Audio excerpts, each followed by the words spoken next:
Hello, everyone, both online and off. Today, we'll discuss the Council of Nicaea, much talked about this year. Its 1700th anniversary. Oh, good. Many events linked to Nicaea have already taken place, and they're still ongoing, as we're only mid-year, mid-summer, mid-year, mid-events related to the Council of Nicaea. These events are happening in many different cities, places, countries. I can say my personal Nicene event started long ago. One Nicea event was a conference in Rome, early June, about the Council of Nicaea.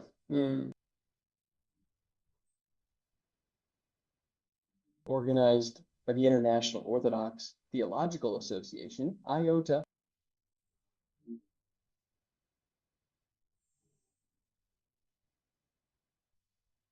High-level event. We even met the Pope during it.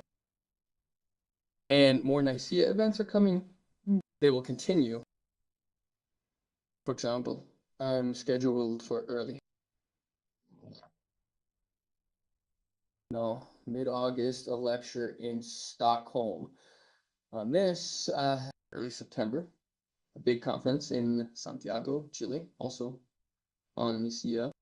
Then I personally have a lecture at Vitatus Magnus University in Kaunas, also on Nicaea.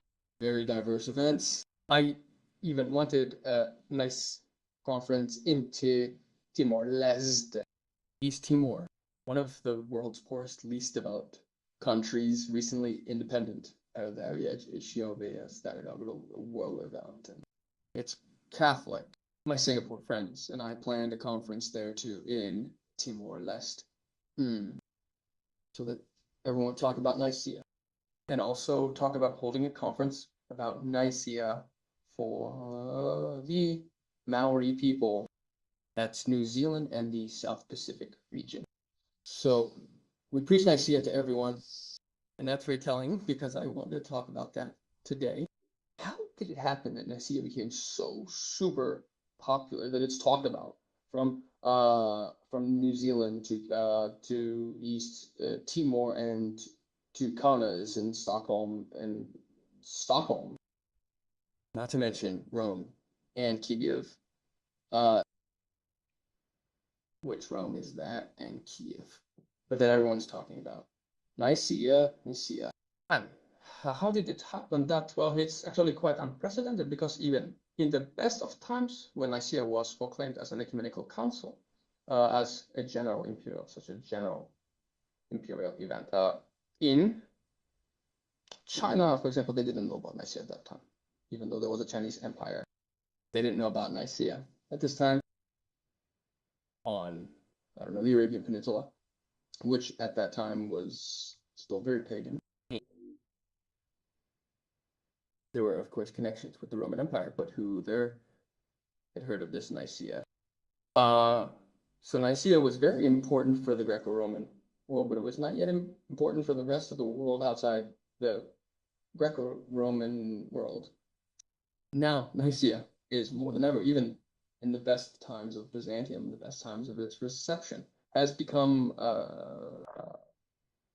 popular all over the world, in fact. For example, another such characteristic, one characteristic feature of Nicaea is that all churches that aspire to become members of the World Council of Churches, which is the largest inter-Christian platform in the world, based in Geneva. They have headquarters in Geneva, but members all over the world. And even the OCU was to become a full member this year of the World Council of Churches, but it didn't happen. So, the criterion for joining the World Council of Churches is recognition of the Nicene Creed, the Nicene Council, and the Nicene Creed. That is hitting church, hitting location. I don't know, Polynesia somewhere, or in southwestern Africa, or somewhere in the jungles of the Amazon, it wants to become a member of the World Council of Churches, it must recognize the Nicene Creed. And this is a basic criterion for joining the World Council of Churches. That is, it speaks to the fact that Nicaea has truly become a universal phenomenon, a universal event that everyone knows about, that everyone talks about, and that we are talking about today. And in this regard, I would like to say that, I will say more about this today. In my opinion, everything related to Nicaea was foreseen in the parables, the gospel parables of Christ.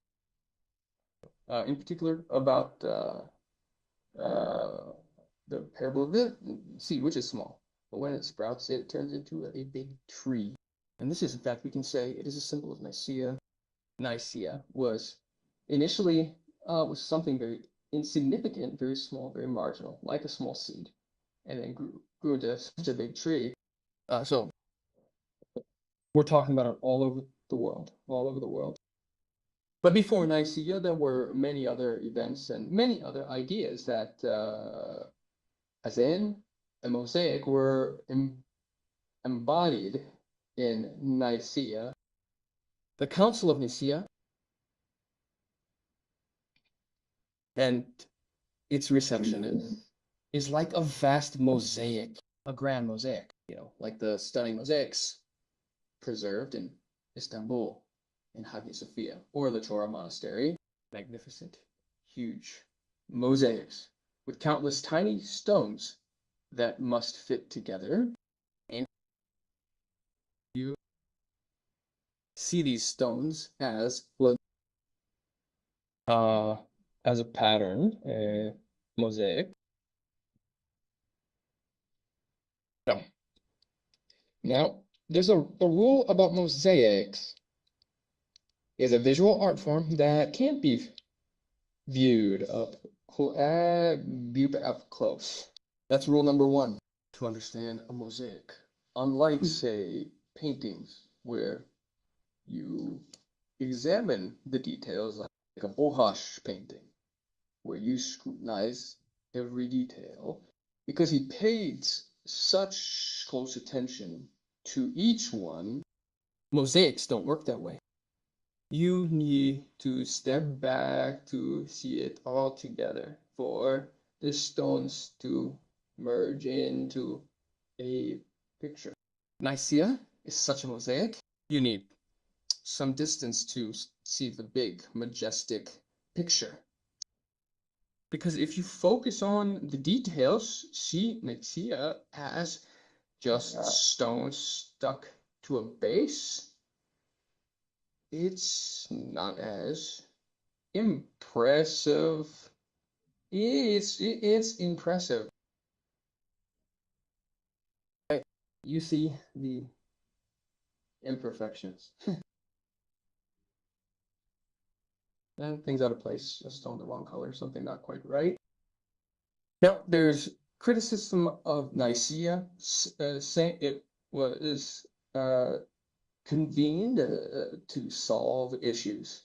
But in turn, this council caused a lot more.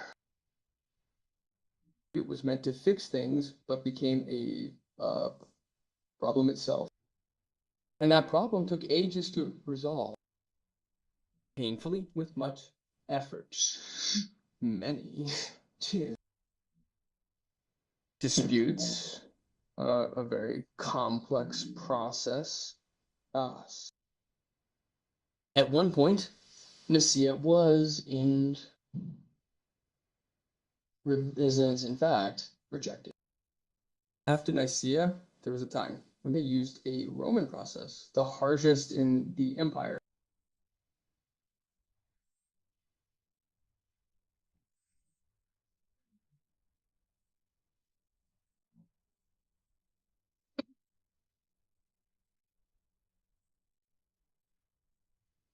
Worse than execution, even worse than the worst. Death in Rome.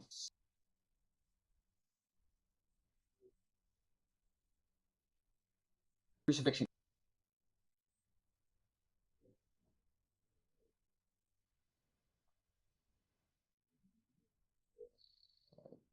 Heads chopped, drawn, and quartered.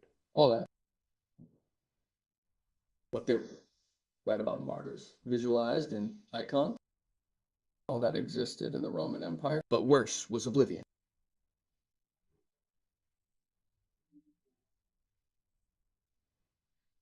Damnatio memoriae, they called it. To be forgotten. All memory erased. In Roman digs, still today, you see monuments where a leader's image or name was carved, then chiseled off, destroyed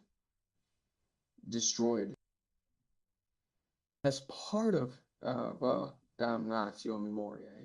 And that was considered the worst thing that could happen to a person when the memory of them is destroyed. After that, no one remembers the person. And this procedure was at some point applied even to the Council of Nicaea.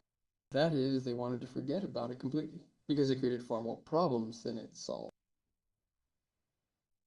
But Nicaea survived even that, and national memory passed it down, and it became what we talk about. It became a universal, very important, probably one of the most important events in early Christian history, relevant to our time. And so a mosaic that you have to look at from afar in order to see all the beauty, all the colors, the play of these colors. So, but a mosaic is a collection of different elements when pieces, so-called tesserae, are stones, pieces of glass or pieces of pebbles, which, in the form of squares or rectangles, are knocked off these tesserae. Or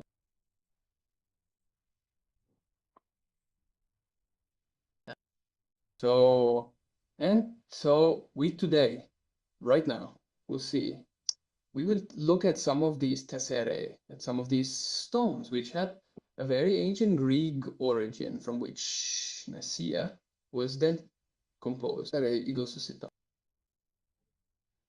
Nicaea, we know Nicaea, the Council of Nicaea, is a council. In Greek, it is called synodos. And many people wrote about synodos, even in early Greek literature, before classical literature. And they usually wrote about synodos with a certain skepticism, with a certain irony. So synod, council, what we're translating is, council at first looked like Aesop's fable. I'd like to quote that fable to you. You see the illustration and the English text, but I'll read it in Ukrainian. I used AI to translate this Ukrainian fable. It's called The Fox and the Monkey. Once a monkey danced at a gathering of animals and pleased them so much with her performance that they chose her as their king. The fox envied her, found a piece of meat in a trap, led the monkey to that place, and said he'd found it. I love the Ukrainian plusquamperfect when found is added. It's a little passion of mine. So he found it. The fox says he thought she'd found it, but didn't eat it himself, keeping it as a treasure for the kingdom. So you, monkey, are the only one worthy to pick up this piece of meat. And advised her, the monkey, to take it. The monkey carelessly approached and fell into the trap because the meat was in the trap. And when the monkey accused the fox of deliberately leading her into a trap, the fox replied, "Oh, monkey, remember this Greek? You absolutely have to add O in Greek. Oh, monkey. And with such intelligence you intend to be king over the beasts?" That's the end of the fable. This fable is actually all about the synodality, the conciliarity of the Christian Orthodox Church in particular. All the terms we use now are in this fable, which was composed by Aesop in the century. all the theological terminology that we use in the Christian church has already been formulated back then. For example, from the very beginning, when the fable begins, once a monkey was dancing at a gathering of animals. And in Greek, it sounds like ensinado to nalagonzun. Sinodo, that is infinite. If you literally translate this fable word for word, it means unintelligent living creatures gathered in synod. It's a bit reminiscent of the synods of our church. But this is Aesop's language. This is how he describes this gathering of animals. And then Aesop continues, meaning that after the monkey was elected king, the primate of that this gathering of animals, then this king was ordained. The Greek word used is ekerotonai. This is what happens to us when hands are laid on a bishop or a priest. It's called ordination. Aesop uses this word, meaning the monkey, she was ordained, hands were laid on her, and she became king. And this took place at the synod. That is, our entire church procedure is written in this fable. Right, of course, in Epstein, it's a verb. It didn't mean laying on of hands. It meant raising of hands. It was voting. When animals, according to ancient ecclesia procedure, Aesop describes a gathering typical of the ancient ecclesia, the ancient church, the ancient Greek church as an institution, and decision making in ancient Greek society. In this ecclesia, kirotonia meant not laying on of hands, but raising hands as a vote. And this was important in early Christian karotonia. Don't forget that when choosing a bishop in the early church, they first voted for the candidate. Do we want this candidate as bishop, and then laid hands on them. But in our practice, only the laying on of hands remains. It's considered the most important part of karotonia. So from the start, karotonia meant raising hands as a vote that we want this bishop for ourselves.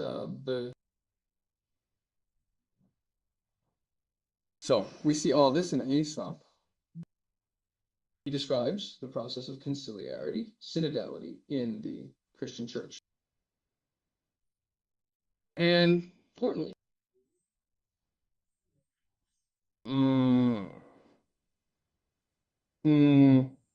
Aesop describes this procedure with irony. It's a fable about how a synod can work, a council. It's an allegory about how the ancient Greek ecclesia sometimes worked incorrectly. It's a description of the ecclesia procedure. When representatives of the ancient Greek polis gather, usually, well, it's classic WASP, what they call in America, white, wealthy Protestants.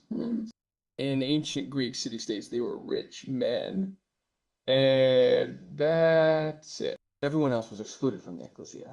But for rich and free men, not slaves, when they came to the ecclesia, they had full equality there. They didn't have this equality outside the ecclesia. They belonged to different strata of ancient society. But in the ecclesia, they were all equal, became equal. Good evening. And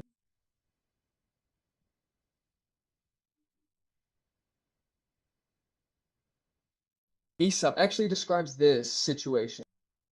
And Aesop describes this ecclesia situation and satirizes it. And the word synodos, which he uses in this fable, sounds ironic, bason. And from the very beginning, we see the same irony in Solon's laws, most. around the same period when Aesop described this ecclesia situation. It was roughly the 6th century BC. Solon was drafting his laws, and Solon also uses the word synodos in one of his texts and uses it with considerable irony. And it took quite a long time for the word synodos to stop being perceived as something ironic and something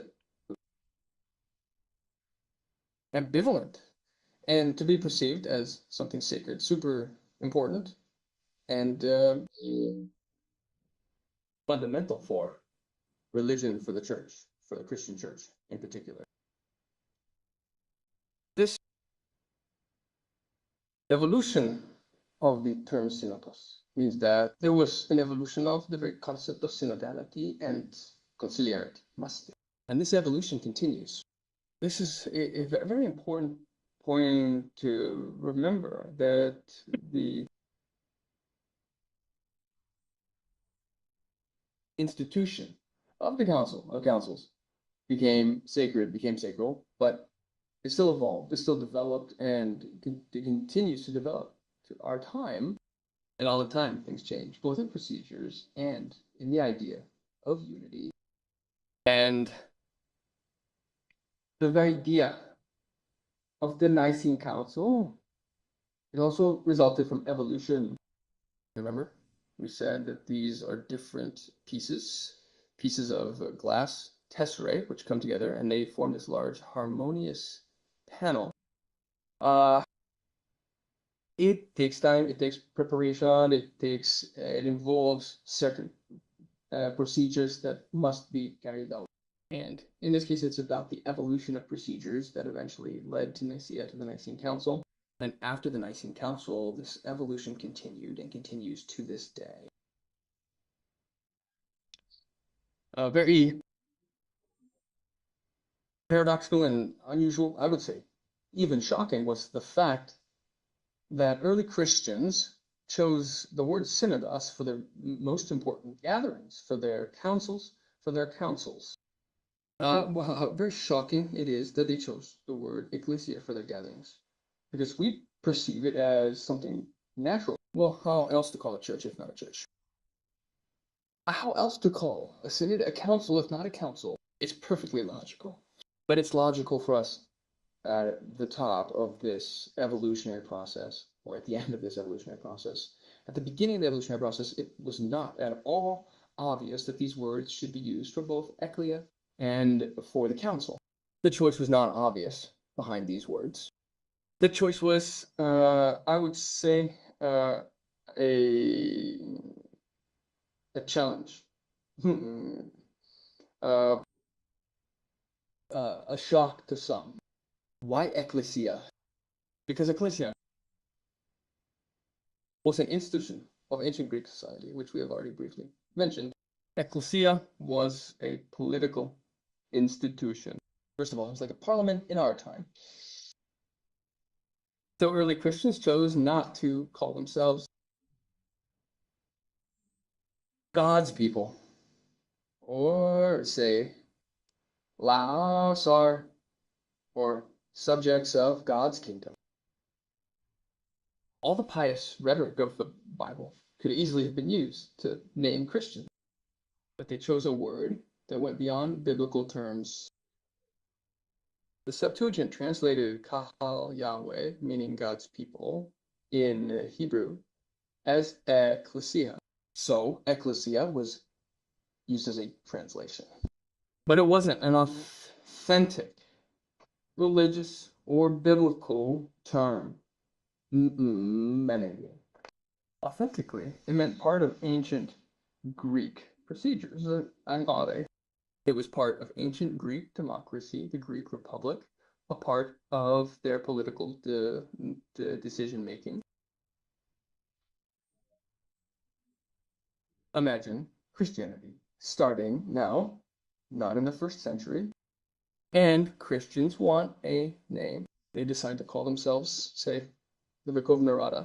We'll all be the Rokov Narada. That's what happened. Early Christians called themselves ecclesia, like calling themselves Rokov Narada now. What's the connection? What do the Rada and Christianity have in common? They thought it made sense.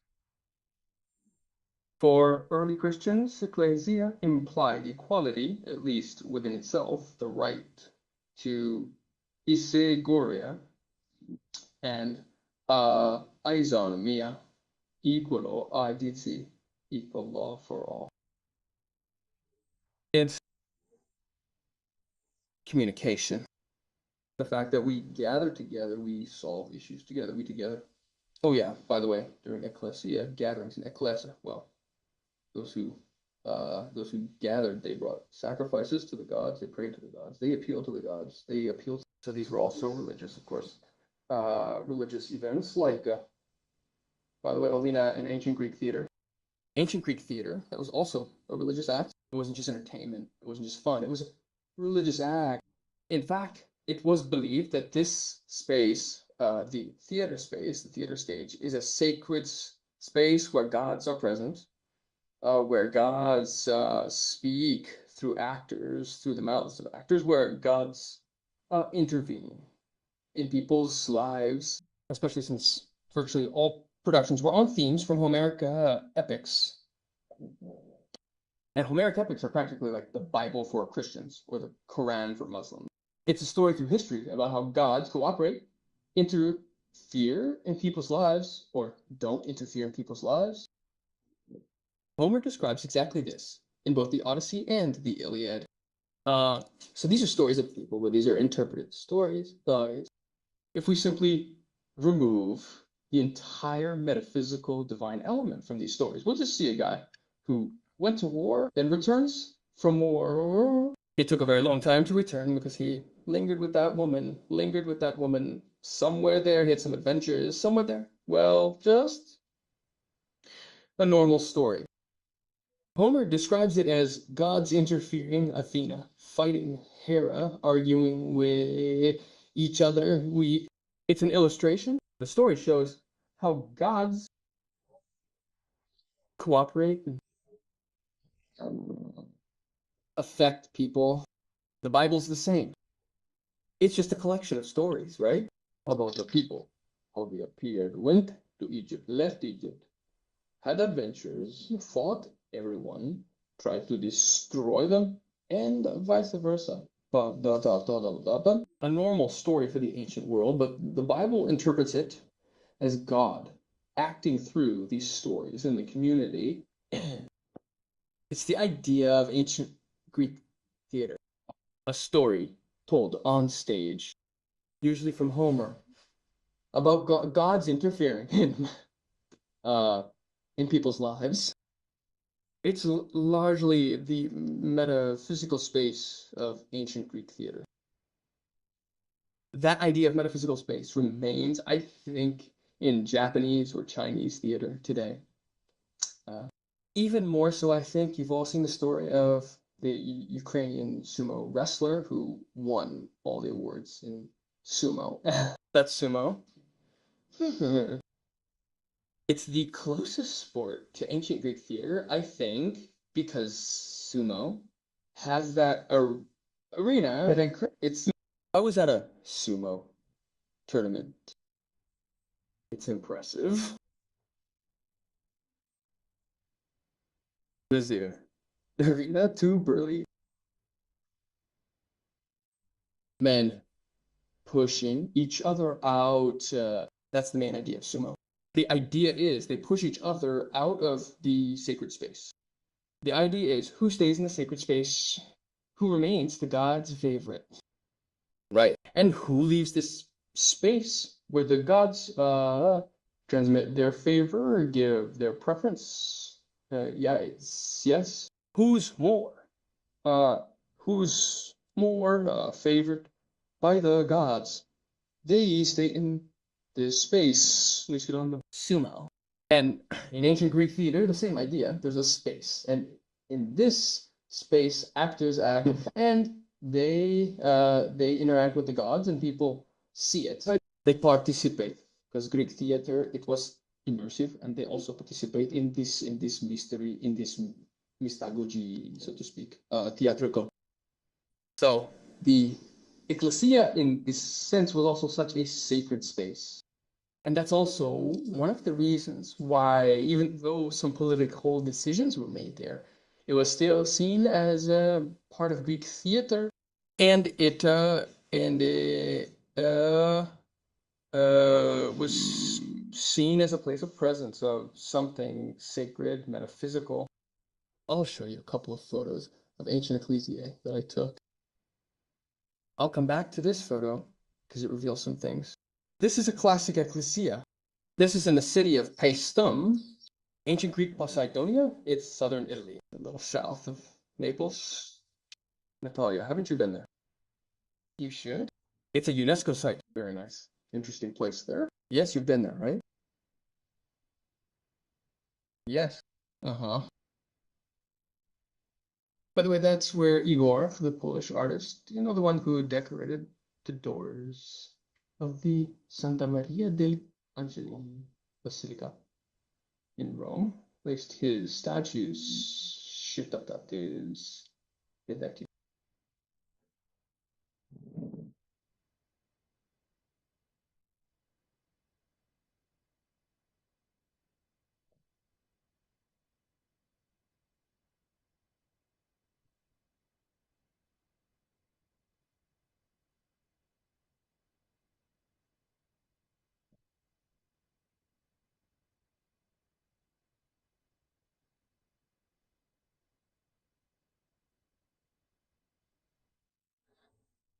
Igor Mitraj, that's it. He also put his statues in Paestum. They're a very interesting combination of ancient temples and modern art. And there's an ecclesia there. An ecclesia as a place where the inhabitants of this city, a Greek city, because southern Italy, as we know, was Greek for much longer than it was Italian. And this ecclesia looked like that. It looked like a Greek theater with a stage in the middle, you see, and with stands. The same idea, by the way, is in sumo. When you go to a sumo tournament in Japan, there's also a stage around it, like in a Greek theater, with stands. Then you sit there, and these burly men wrestle each other for the divine. Although in the modern circus, this idea of sacredness is lost, but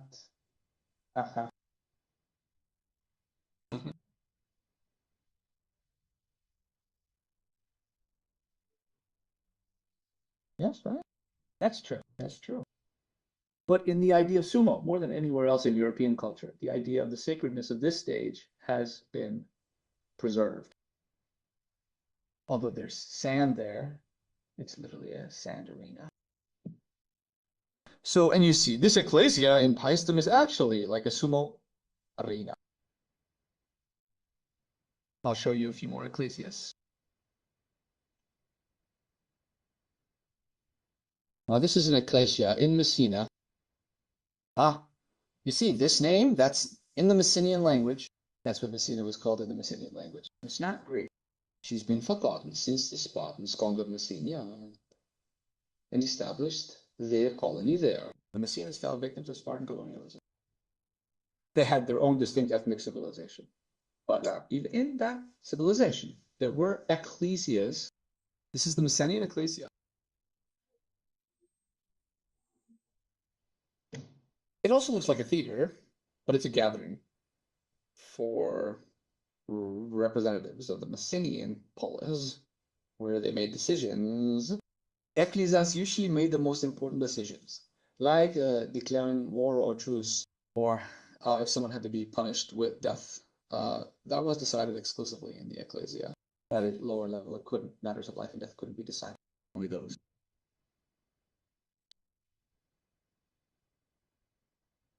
I'll talk about that now. But this looks like the most modern ecclesia, the very latest iteration of the idea of the ecclesia in ancient Greece is the theater of Herod Atticus near the Acropolis. Right there, up right there. It's a Hellenistic theater, Roman theater, not a Greek theater. Although it was built by one of those Asia Minor kings.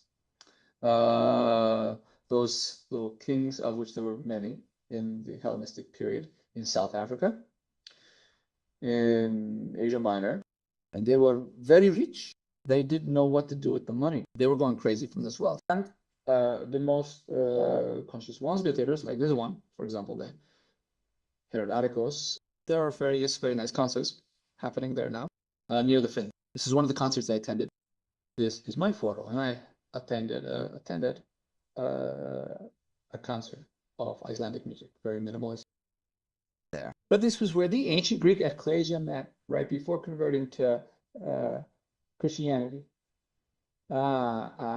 It's one of the last ecclesia sites before the Christian ecclesia was established.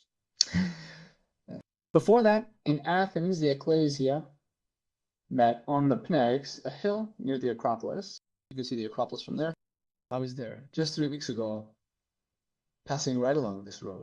And this was where the ecclesia met in the classical period. It was at this ecclesia that the decision was made for Socrates to drink hemlock. The decision was made during a church gathering at this place right here. Why is the road to the Nix important now? Because the ecclesia and the road are closely linked. The root of the word synod, sobor, is the word hodos, which literally means road, path.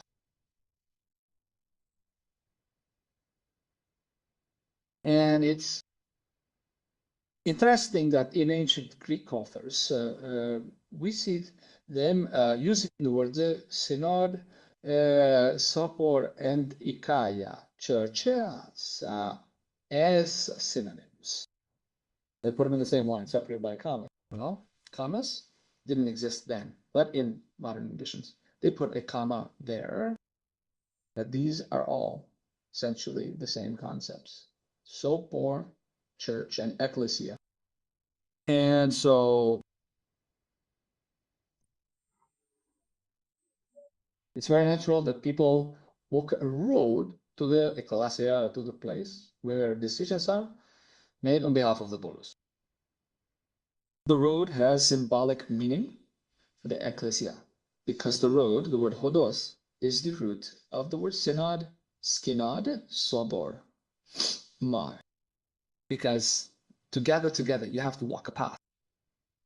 And this path is very important for understanding what sobornost is, including in Christianity.